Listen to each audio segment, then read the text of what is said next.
हाय. आज आहे अंगारक संकष्ट चतुर्थी. आज तुम्हाला अंगारक संकष्ट चतुर्थीच्या खूप खूप शुभेच्छा. गणपती बाप्पा तुमच्या सगळ्या इच्छा पूर्ण करो ही ईश्वरचरणी प्रार्थना. आज आपण करणार आहोत मोदक. हे तळलेले मोदक आहेत, उकडीचे मोदक नाही आहेत. म्हणजे आमच्याकडे जसे करतात तसं तुम्हाला आज मी दाखवते आहे. याच्यात आहे हा रवा, हे तेल, हे आहे मीठ आणि हे आहे दूध. आपल्याला हे दुधाने भिजवायचं आहे, पाण्याने नाही. आता तुम्हाला दाखवते हे कसं भिजवायचं आहे. आपल्याला मीठ घालायचं आहे, एकदम थोडंसं, जास्ती नाही. थोडं मीठ, तेल जास्ती घालायचं म्हणजे आपले जे मोदक आहेत ते जरा कुरकुरीत होते. तेल घालून घ्यायचं. मी एवढं घेतलं आहे, पण एवढं टाकायचं नाही. जरा पहिले तेल थोडंसं याला लावून घ्यायचं रव्याला, असं पूर्ण चांगलं. असं जरा जास्ती तेल टाकलं ना तर कुरकुरीत होतं. हां, बघितलं आता. हा मस्त याला तेल, आपण हे जे तेल टाकलं हे या रव्याला चोळून घ्यायचं. ते झाल्यानंतर मग आता हे दूध घालायचं. दूध आपल्याला जसं जसं लागेल तसं. हे मी थोडं जास्त घेतलं आहे. हळूहळू थोडं मळायचं. आणि मळताना रव्याचं जे हे बॅटर आपण हे भिजवणार आहे, थोडंसं कणकेसारखंच भिजवायचं. जास्ती कडक नाही, नाहीतर मग काय आहे, हे आपल्याला भिजवून ठेवायचं आहे पहिले एक अर्धा तास. पहिले असं जसं आता बनवायचं आहे ते एक अर्धा तास तरी हे बॅटर भिजवून ठेवून द्यायचं.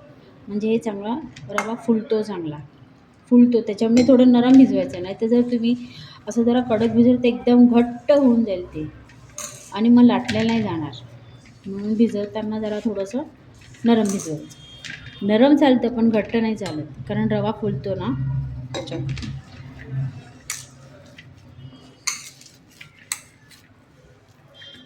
आपल्याला व्यवस्थित चांगलं भिजवून घ्यायचं आहे.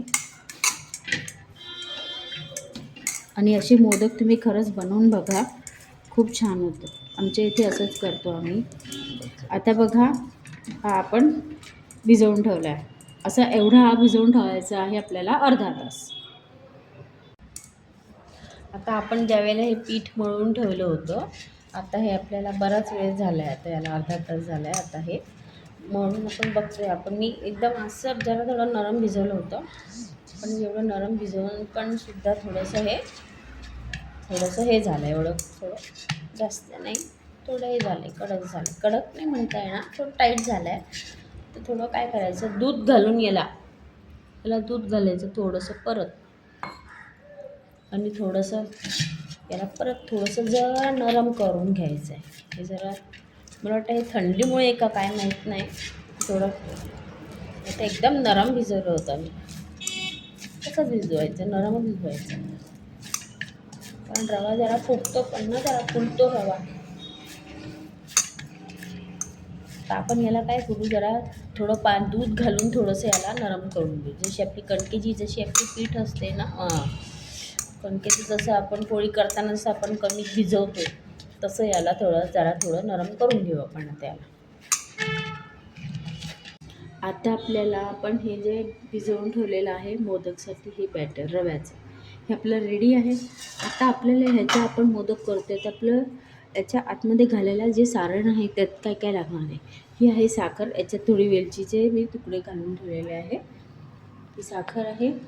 इकडे आहे हे खोबरं, त्यानंतर आहे बदाम, काजू, चारोळी आणि खाकस. ही खाकस जी आहे मी थोडीशी गरम करून घेतली आहे, भाजली नाही, फक्त थोडी गरम करून घेतली आहे. आता हे जे खोबरं आहे, तुमच्याकडे खोबरं असेल तर तुम्ही किसू शकता. मी हे रेडीमेड खोबरं पावडर वापरलेलं आहे. ते याला थोडंसं आपल्याला काय करायचं आहे, थोडंसं आपल्याला भाजून घ्यायचं आहे, जास्त नाही, थोडं भाजून घ्यायचं. आता मी जरा थोडंसं हे भाजून घेतलं आहे, जास्ती नाही, जाळायचं नाही आपल्याला, थोडंसं तांबूस करायचं. ही जी साखर आणि वेलची पावडर आहे याला बारीक करायचं आहे. काजू बदाम जे आहेत हे सुद्धा आपल्याला बारीक करून घ्यायचं, म्हणजे पावडर बनवायची. आता आपण हे सगळं बारीक करून घेतलं आहे. काय ही जी म्हणजे पिठी साखर आहे, हे काजू बदाम टाकलेलं आहे पावडर. आता आपण हे टाकतो ह्याच्यामध्ये खाकस आणि ही चारोळी घालतो आहे. सगळं चेक करून घ्यायचं, खाकस आणि ही चारोळी वगैरे. आणि हे जे खोबरं आहे हे पण आपण याच्यात टाकतो आहे. आपण पूर्ण सगळं आपण याच्यात घालून घ्यायचं. आता हे सगळं मिक्स करूया आपण चांगलं मस्त. पूर्ण चांगला मिक्स करायचं याला सगळं. याच्यात हे सगळं मिक्स झालं. आता हे आपलं बॅटर तयार आहे. आपण घेतो आहे रव्याचं. आता ह्याची आपण भिजवून ठेवलेलं आहे मोदकसाठी. आपण जो रवा भिजवून ठेवला होता त्याची एक छोटीशी आपण गोळी करून घेतली आहे.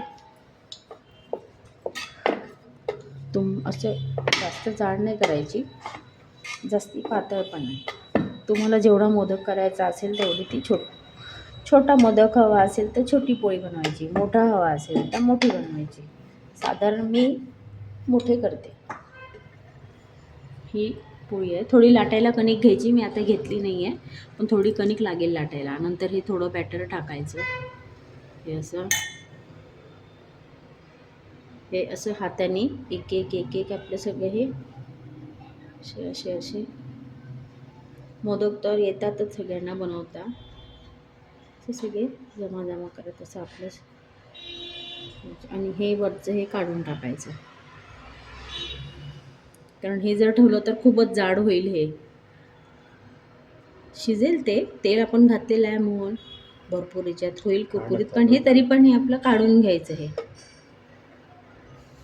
हे काढून घेतलं. याला असं थोडा हे जे आहेत ना ह्या कळ्या, या जरा हाताने याला अशा हे करायच्या.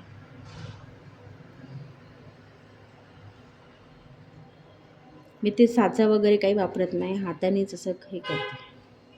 बघा, आता आपल्याला असे हे सगळे पूर्ण मोदक आपल्याला करून घ्यायचे. बघा, आपण हे आपल्याला असे सगळे पूर्ण हे मोदक आहेत ना सगळे तळून घ्यायचे. हे तुटायला नको सगळं मोदकचं.